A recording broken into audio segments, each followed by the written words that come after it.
digital divide. Ayon kay Encyclopedia Britannica, na ang digital divide ay ang gap o ang pagitan ng mga tao sa pag-access ng ICT. Sinasabi rito na hindi pantay ang oportunidad pagdating sa teknolohiya sapagkat may ibang mga lugar o ibang sektor ng lipunan na hindi maayos ang internet, walang maayos na kagamitan at hindi sapat ang kaalaman sa kung paano nga ba wastong magagamit ang teknolohiya.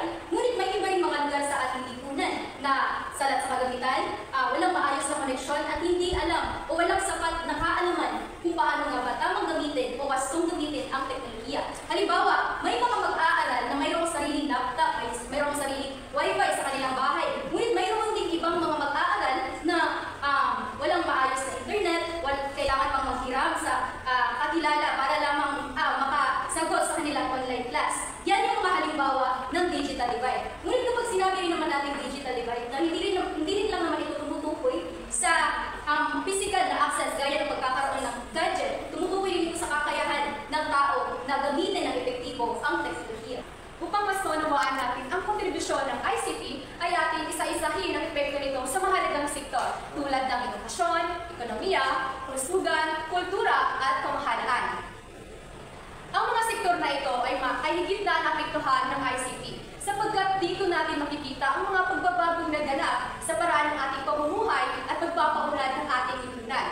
Una na rito ay ang edukasyon. Nang dahil sa internet, ay napabilis ang pagkuha ng informasyon at paghahanap ng mga aralin at iba't ibang learning resources. Dagdag pa rito, ay naging mas interaktibo ang pagkatuto at ang pagtuturo ng mga guro sa tulong ng mga educational apps at online platforms. Sa pamamagitan din nito, ay nagkakaroon ng pagkakataon ng mga mag-aaral na nasa malayong lugar at mga mag-aaral na may limitadong oras lamang para may pagpatuloy ang kanilang pag-aaral. Halimbawa nito ay ang pagkakaroon ng online class at blended learning. Sa aspeto naman ng pakikipag-ugnayan, ay napadali ang pagkomunikasyon sa pagitan ng guro at mag-aaral.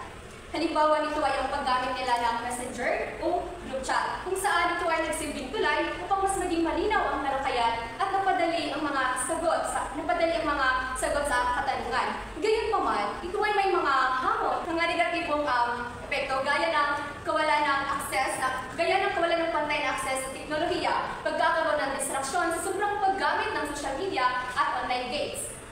Ang paglaganap ng mga maling impormasyon at higit sa lahat ay ang pagdepende natin sa paggamit ng teknolohiya, kung saan ay umaasa na lamang tayo sa pagkuha ng mga ideya at sagot mula sa internet. Sa pag-ulat ng teknolohiya, naging mahalaga ang papel ng ICT o Information Communication Technology sa iba't ibang aspeto ng ating buhay.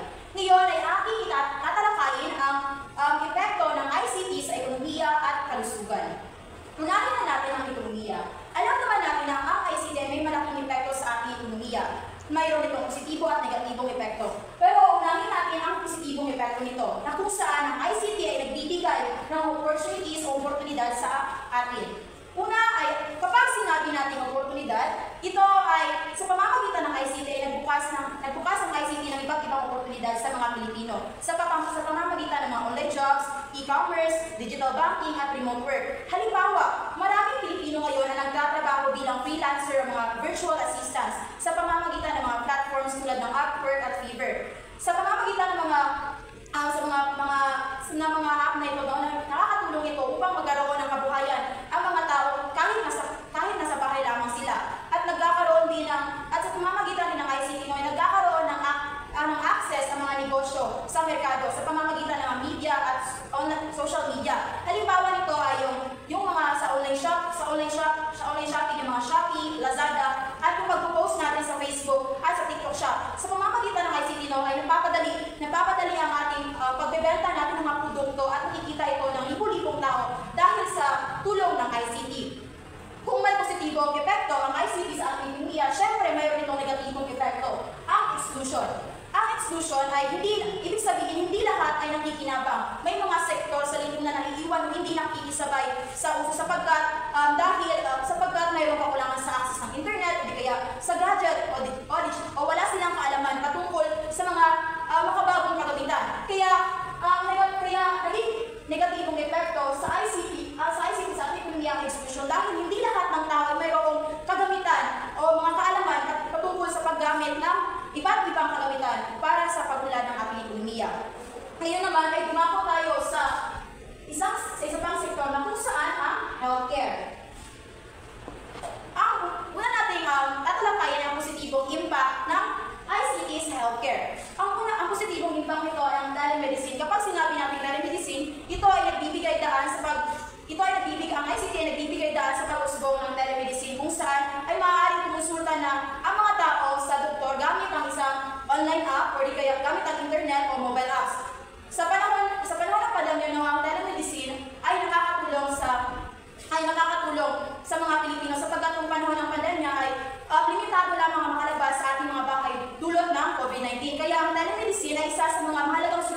upang makapagpagamot ng mga tao na hindi na kailangan lumabas ng bahay.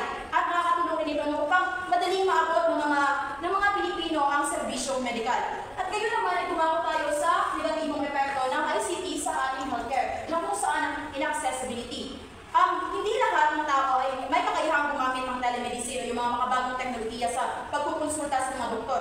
May mga tao walang mga internet, gadget at hindi sapat ang kanilang kaalaman patungkol sa sinasabing online app. Lalo-lalo na sa mga matatanda na mga nasa mga iblib na lugar ng mga kanayunan. Dahil dito, nagiging limitado ang kanilang access sa serbisyong pangkalusugan kahit may teknolohiya na. At may negatibong epekto rin ito ang telemedicine sapagkat may mga panganib na hindi sapat ang pagkonsulta sa online lang. May mga instances na kinakailangan talaga ng physical check-ups nang sa gayon ay malaman kung ano nga ba ang karamdaman ng isang tao. Ayan, sa puntong ito naman, natatalakayin ko naman ang epekto ng ICT sa governance. Ito ay may dalawang epekto. Ito ay ang positibo at negatibo. Unahin na natin ang positibo. Sa governance law, naging mas bukas at transparent ang mga proseso ng pamahalaan dahil sa ICT. Mas madali na ngayong makita ng publiko kung paano nagastos ang pondo ng gobyerno at mas madali na rin magbigay o nagbibigay ng serbisyo sa mga mamamayan sa pamamagitan lamang ng mga online platforms. Halimbawa na lamang nito ay maraming ahensya sa gobyerno ang may sarili na o may opisyal na website kung saan maaari na natin makita o maaari na makita sa publiko ang kanilang budget allocations, financial reports, at status ng infrastructure projects. Gayunpaman, hindi lahat ng tao ay may access sa ICT. Maraming nasa liblib na lugar, mahihirap at mga matatanda ang hindi marunong gumamit ng teknolohiya, kaya sila ay na-overlook o naisasatabi. Ito ang tinatawag natin marginalization, kung saan ito ang epekto na ICT sa governance marginalization. Kung saan ito ang hindi lahat ng mga tao ang nakikinabang sa digital services ng pamahalaan. May mga senior citizen o tao may kapansanan ang hindi rin sanay gumamit o hindi marunong gumamit ng mga online platforms, kaya sila ang naiiwan sa mga oportunidad ng mga programang para sana ay sa lahat. Sa ganitong sitwasyon ay nagkakaroon ng digital divide kung saan ang mga may access sa ICT ay patuloy na umuunlad at ang mga samantalang ang mga wala ay patuloy na naiiwan. Ito ang nagpapakita na hindi bantay na oportunidad na isa itong malaking hamon sa tunay na inklusibong pamahalaan. Ayan, lumako naman tayo sa kultura. Ayan, sa kultura naman, ganun pa rin, may dalawang epekto, negatibo at positibo. Unahin na natin ang positibo. Sa larangan ng kultura, malaki ang naitutulong ng ICT sa pagbibigay ng kapangyarihan o empowerment sa mga tao. Sa social media, dito natin napapahayag ang ating mga damdamin, salubing, opinyon, kultura at mga advokasya. Halimbawa na lamang ito na yung mga kabataan, indigenous people, o mga LGBTQ+ groups na nakapagpapahayag ng kanilang salubing at tradisyon online. Ngunit sa kabilang banda, ginagamit din ang ICT minsan sa diskriminasyon. Sa social media, madaling kumalat ang mga hate speech, cyberbullying, stereotypes na nakasisira ng dignidad ng isang tao ng ibang tao. Maaari din itong magdulot ng maling pananaw sa ibang kultura. Dahil dito na maraming mga tao ang natatakot na magpahayag ng kanilang mga sarili sa takot ng husgahan at nagkakaroon ng takot o pag-abuhi sa ibang kultura dahil sa maling impormasyon na nakalagay o nakikita online. Bukod dito ay nagkakaroon ng cultural homogenization kung saan natatabunan ang lokal na kultura ng mas makapangyarihang banyagang impluwensya gaya ng sawika, pananamit o lifestyle na madalas na nakikita internet. Sa kabuuan, mahalaga ang parte ng ICT sa pagtubog ng ating lipunan. Ngunit, mahalagang pakatandaan na hindi lahat ng kadarama nito. Kaya naman, mahalagang siguraduhin na may pantay na access sa mga dekalidad na makabagong teknolohiya at ang responsableng paggamit ito. Hanggang dito na lamang sa araw na ito. Sa susunod natin pagkikita mga kaibigan. Paalam!